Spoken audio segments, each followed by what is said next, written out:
Crochet par Nantes à présent, puisqu'à l'approche des municipales, RTL vient aujourd'hui à votre rencontre. Oui, RTL près de chez vous et sa 5e étape dans la cité des Ducs de Bretagne. Et l'on s'arrête ce matin sur cette start-up nantaise qui vient au secours des étourdis. Pikin, c'est son nom, permet de récupérer plus facilement les objets oubliés dans les chambres d'hôtel. Une centaine d'établissements sont déjà abonnés et plus de 6000 objets ont pu ainsi retrouver leur propriétaire.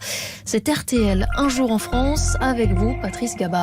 Fin de matinée hier à l'hôtel Maison du Monde dans le centre-ville de Nantes. Sa directrice Anne-Claire Carteron dresse le tableau des derniers objets oubliés dans les 47 chambres de l'établissement. Aujourd'hui, on a trouvé un chargeur de téléphone, la semaine dernière des chemisiers, des bijoux, ça arrive souvent. La démarche habituelle, c'est d'aller à la poste, de vérifier avec le client si le coût de l'envoi lui correspond et après finaliser l'envoi jusqu'au client. Un processus souvent long et fastidieux et sans l'assurance du résultat pour Jérôme Pasquet, le créateur de la start-up Pikin, victime lui aussi de certains oublis dans son ancienne vie de commercial. On appelait les hôtels pour essayer de récupérer notre objet. On voyait bien qu'on dérangeait les hôteliers qui avaient un peu autre chose à faire et que les objets trouvés, c'était pas forcément leur priorité. D'où cette plateforme lancée fin 2017 qui compte aujourd'hui une centaine d'hôtels à travers la France et bientôt la Belgique. Une photo de l'objet oublié et en 3 clics, le tour est joué. Là, vous recevez un SMS ou un email. Vous avez possibilité, si vous êtes encore proche de l'hôtel, de le récupérer sur place. Et ce qui se passe généralement, c'est que vous avez déjà quitté la ville. Donc là, vous le faites expédier. Vous payez par carte bleue et vous le faites restituer en laissant un avis plutôt sympa à l'hôtelier en général. En 2 ans, Pikin a restitué